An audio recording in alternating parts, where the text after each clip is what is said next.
강원도 정선 땅, 첩첩산중 단비골에 단 2집이, 윗집엔 신만이 4회가, 아랫집엔 사냥꾼 4회가 살았다.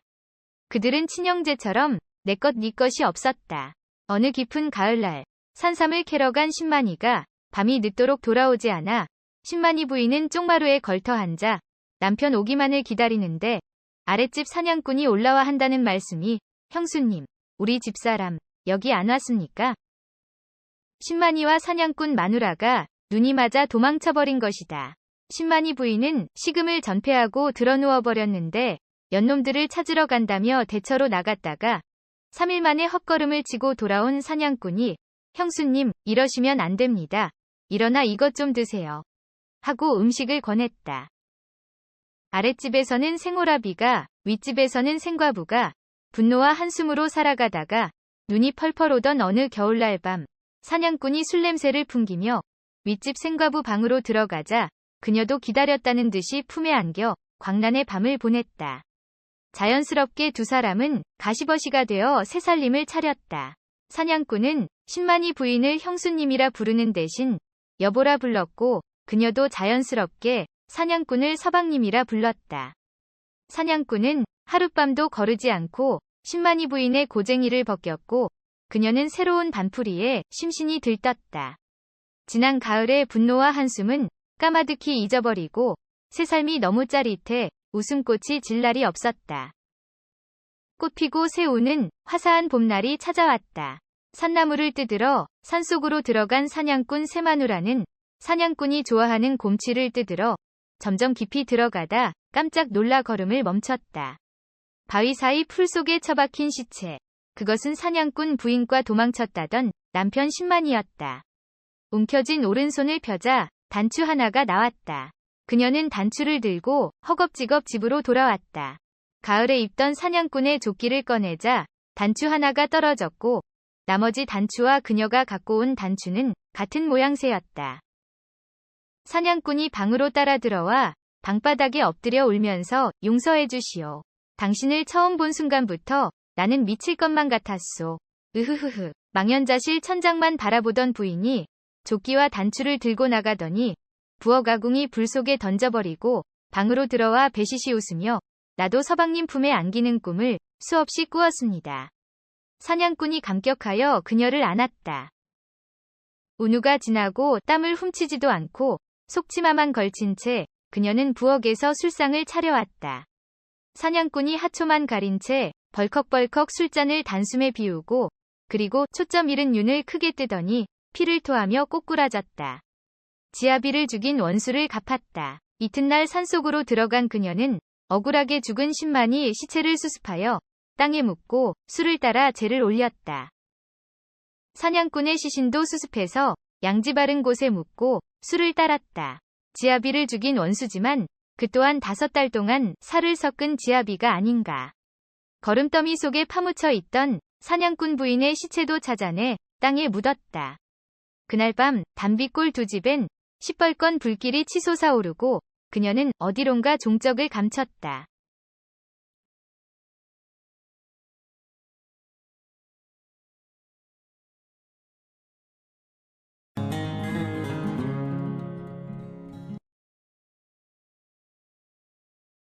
갓장수 임서방은 호랍이다.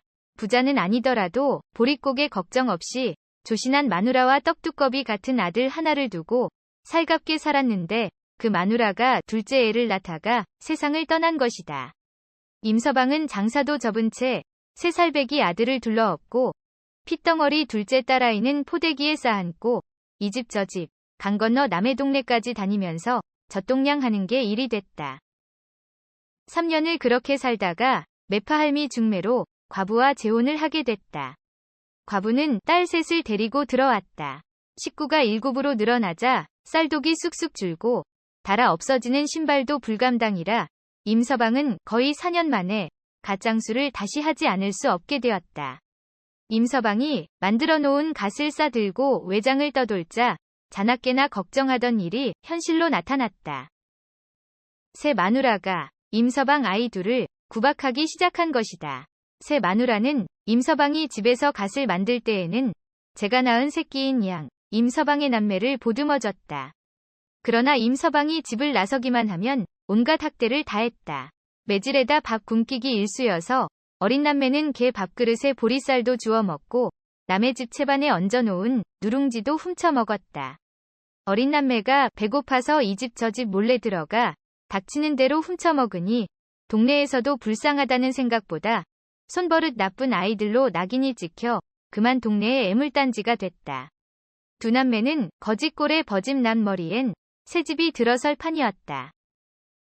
이에 반해 제 배에서 난 또래의 딸 셋은 잘 먹여서 토실토실 살오른 얼굴에 비단 옷을 입혀놓으니 하나같이 제 잘난 줄 알고 갓 장수남매를 종부리듯이 부려먹었다.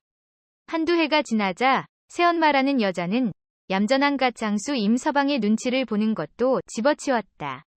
들어온 돌들이 박힌 돌들을 빼서 내동댕이 친 격이다. 외장을 돌다가 열흘 만에 보름 만에 돌아오면 임서방은 불쌍한 두 남매를 껴안고 함께 울기 일쑤였다. 덕수는 자기 집 머슴꼴이고 덕순이는 자기 집 하녀가 된 셈이다. 그러던 어느 날 희한한 일이 벌어졌다. 외고 스님이 동자승들을 거느리고 번왕사에서 내려오다가 마당에서 자기 키보다 더 긴 도끼로 장작을 패고 있는 덕수를 보고선 걸음을 멈추더니 넙죽 엎드려 절을 하는 게 아닌가. 큰 절 번왕사에 조실로 있는 외고 스님으로 말하자면 한양의 대감들도 내려와 찾아뵙는 당대의 큰 스님이다. 몇 년 만에 민가로 내려온 외고 스님이 거지 같은 10살 아이에게 큰 절을 하다니. 장차 정승자리에 오르실 큰 인물이 오니 부디 자중자애 하시옵소서. 지나가던 동네 사람들이 놀라고 계모도 벌린 입을 다물지 못했다. 덕수에게 큰 절을 3번이나 올린 노스님은 뒷걸음질로 물러나 바람처럼 사라졌고 덕수는 도끼자루를 놓지도 않은 채 얼이 빠졌다. 이튿날부터 덕수의 팔자가 싹 바뀌었다.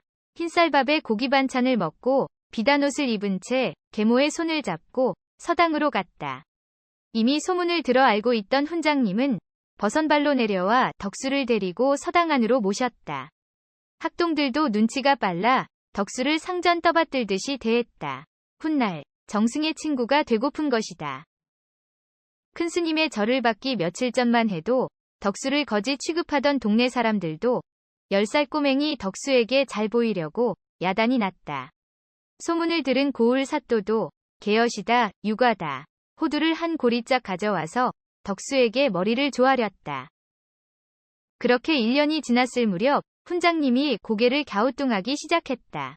정승이 될 아이라면 하나를 가르치면 열을 깨우쳐야 하거늘 덕수는 여태 천자문 하나 못 대고 있는 것이다. 그래도 훈장님은 속으로 큰 인물은 대기만성한다지 여겼다. 나중에 정승이 된다는 덕수는 그렇게 호강하고 누이 동생도 덩달아 잘 살기를 10년. 덕수는 어깨가 떡 벌어진 20살 청년이 되었다. 문제는 또래 학동들은 사서삼경에 매달리고 초시에 합격한 아이도 있는데 정승이 될 덕수는 아직도 사자수학 명심보감에 붙잡혀 있었다.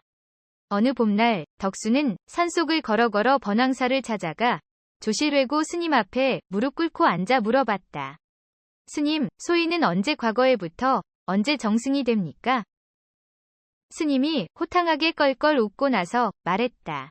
지난 10년간 네가 악독한 계모의 학대에서 벗어나 정승처럼 호강한 게 늙음하게 진짜 정승에 오르는 것보다 훨씬 좋은 게야.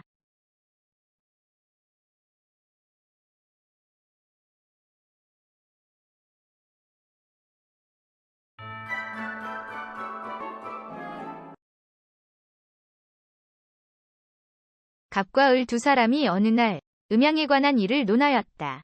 남자의 약물이 크면 여자가 반드시 미혹된다고 을이 대꾸하였다. 그렇지 않네. 여자가 미혹되는 것은 오로지 잘 애무해주는 데 있는 것이지 약물의 크고 작음에 있는 것이 아닐세. 갑과 을은 서로 다투다가 갑이 마침 지나가는 늙은 기녀를 불러들였다. 그대는 평생 매우 많은 남정네를 겪었을 터이니 판결을 할 수 있겠네 그려. 갑이 말하며 말다툼하는 자초지종을 들려주니 늙은 기녀가 웃으며 말하였다. 건장한 약물을 음호에 심으면 여인의 정은 이미 넘쳐 정신이 아득해집니다. 여인들이 보배로 여기는 남자의 약물은 이렇답니다. 첫째는 높이 솟구칠 것이며, 둘째는 따뜻할 것이며, 셋째는 머리가 클 것이며, 넷째는 줄기가 길 것이며, 다섯째는 굳셀 것이며, 여섯째는 오래 끌어 더디 끝낼 것입니다. 진실로 머리가 큰 놈을 깊이 심어놓고서 능히 오랫동안 희롱할 수만 있다면 이는 속말로 일컫는 바 구천동이 반값이라는 것입니다. 믿지 못하시겠거든 집에 가셔서 생선을 사다 드셔보십시오. 커야 그 맛이 은근하게 깊은 것이지요. 이에 갑은 기세가 등등해졌고 을은 말이 막혔다. 늙은 기녀는 다시 웃으면서 말하였다. 소인의 오늘 판결은 아마도 후일 경국대전을 증보할 제 속편에 올려 참고하도록 하여야 할 줄로 아옵니다. 이윽고 한자리에 있던 사람들이 모두 허리를 잡고 웃었다.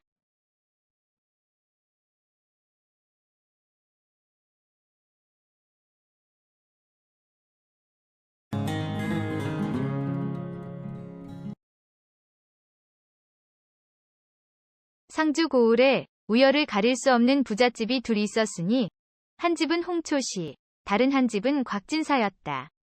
곽진사는 노름꾼이고 홍초씨는 오입쟁이였다.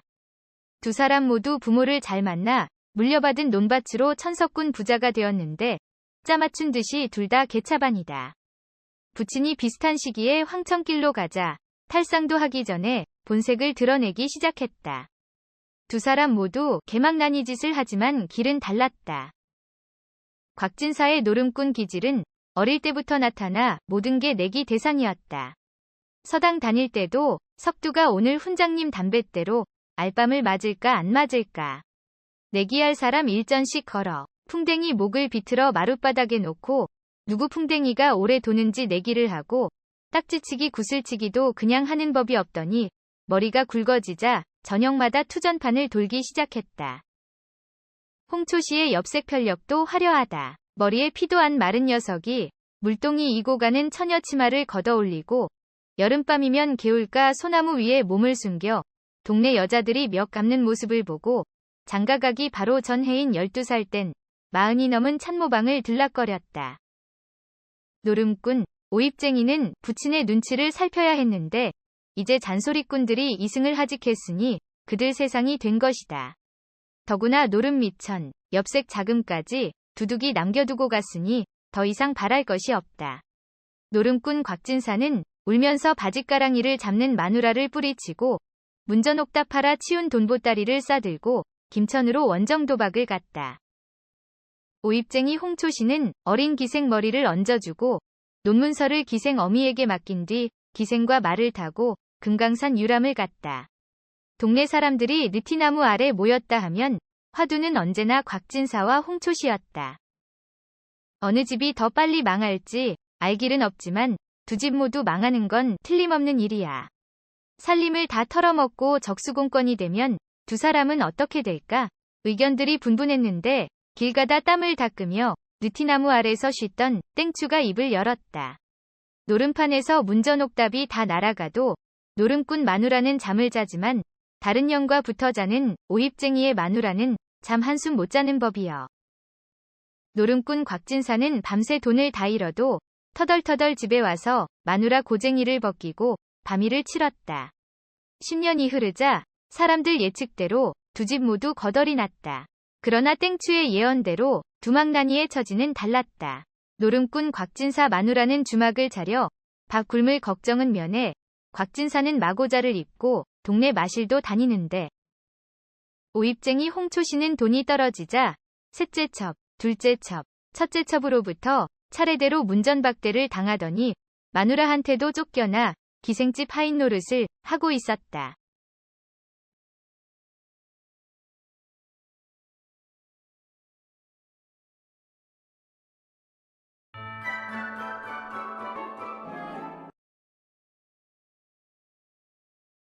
다리를 건너던 허공스님이 발걸음을 멈추고 귀를 세웠다. 냇가 갈대숲에서 으아앙 고고성이 들렸기 때문이다. 달려갔더니 남루한 차림의 여인이 혼절에 누워있는데 갓난아기가 탯줄을 매단 채 바둥거리고 있었다. 내 놈은 누구냐? 실성한 산모는 몇 마디 중얼거리더니 눈을 감았다.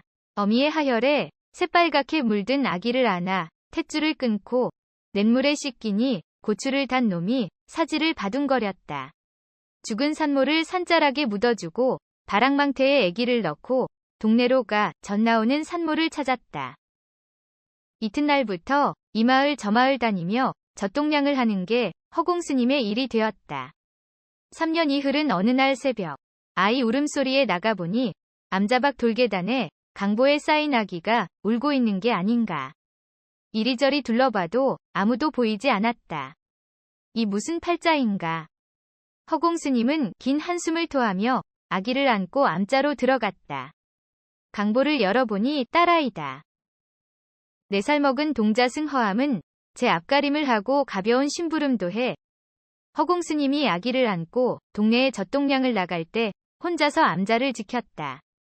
추나추동은 속절없이 암자를 거쳐가 어언 10여 년이 흘렀다. 15살 허암은 나무를 해오고 무너진 담도 고치고 굳은 일을 다했으며 12살 허연은 부엌일을 도맡았다. 허공스님은 늙은 몸을 가누기가 한결 수월해졌다. 암자 처마 밑쪽 마루에서 봄 햇살을 쪼이고 있던 허공스님이 빙그레 웃었다. 땀을 흘리며 나무 한 짐 지고 오는 허암 뒤로 허연이 산나물을 가득 담은 소쿠리를 끼고 졸졸 따라 들어왔다. 허암과 허연이 속세에 있었다면 영락없이 정다운 온우이다. 허공스님은 흐뭇했다. 15밖에 안 됐지만 허암은 속이 넓고 불심도 깊어 동안거도 거뜬히 치러내 장차 이 암자를 지킬 것이라 확신했다. 여름이 성큼 다가왔다. 낮잠을 자고 일어난 허공스님이 산책을 하러 계곡을 오르다가 소나무 뒤로 몸을 숨겼다. 콸콸 흐르는 계곡물에 윗도리를 벗은 허암이 네 발을 짚고 엎드렸고 허연이 허암의 등을 밀어주고 있었다. 승복을 말아올려 하얀 종아리를 다 내놓은 허연이와 허암이 낄낄거리며 물장구를 쳤다. 암자로 돌아오는 허공스님의 발걸음이 무거웠다. 풀벌레 요란하게 울어대던 깊어가는 가을밤. 소피를 보러 나왔던 허공스님이 문을 열다 말고 얼어붙었다. 등에 달빛을 인 누군가 부엌 문틈으로 안을 들여다보고 있는 것이 아닌가. 발가벗은 허연이 부엌에서 목간을 하고 그걸 허암이 훔쳐보는 것이었다. 이튿날 허공스님이 앞서고 다락망태를 진 허연이 뒤따라 산 넘고 물 건너 30리 떨어진 여승방 비슬사로 갔다. 허공스님만 암자로 돌아온 그날 밤, 스님은 허암방에서 소리 죽여 흘러나오는 울음소리를 듣고 망감이 떠올라 밤을 꼬박 새웠다. 어느 날 허암이 스스로 면벽수도를 하겠다고 자청해 허공스님은 안도의 한숨을 쉬었지만 며칠 가지 못했다. 허공스님이 들이민 바리공양이 그대로 나오기를 7일째. 허암은 쓰러졌다. 허공스님 품에 안긴 허암은 눈물만 흘렸다. 그렇게 1년이 흐르자 허암은 한참 벌어지던 어깨가 바짝 좁아지고 볼에 살은 쏙 빠지고 나무 한 짐 지고 일어서지를 못했다. 얼음장 밑으로 눈 녹은 물이 돌돌 흐르고 살구 꽃망울이 부풀어 오르는 봄날. 허공스님은 새벽녘에 암자를 나섰다가 저녁 나절 암자로 돌아오는데 그 뒤에 허연이 따라오는 게 아닌가. 체면도 부끄러움도 내팽개치고 허암은 달려가 허연을 부둥켜 안았다. 그날 밤 촛불 아래서 찬물 한 그릇 떠놓고 허암과 허연이 혼례를 올렸다. 이튿날 아침 허공스님은 묵직한 전대를 내놓으며 이 돈이면 너희들이 속세로 나가 터전을 잡는데 크게 모자람이 없을 게야. 밝은 얼굴로 두 사람을 떠나보냈다. 3년이 흘러갔다. 깊어가는 가을날 허공스님이 낙엽을 태우고 있는데 누군가 대문 밖에서 사방을 훑어보고 있더니 천천히 등을 돌리는데 바로 허암이다. 이튿날 새벽 허공스님은 숫돌을 꺼내 면도칼을 갈았다. 허암의 상투를 자르고 삭발을 했다. 허공스님은 허암의 속세 생활에 대해서 허연에 대해서 한마디도 묻지 않았다. 가을바람이 암자의 목탁 소리를 실어 삼라만상에 흩뿌렸다.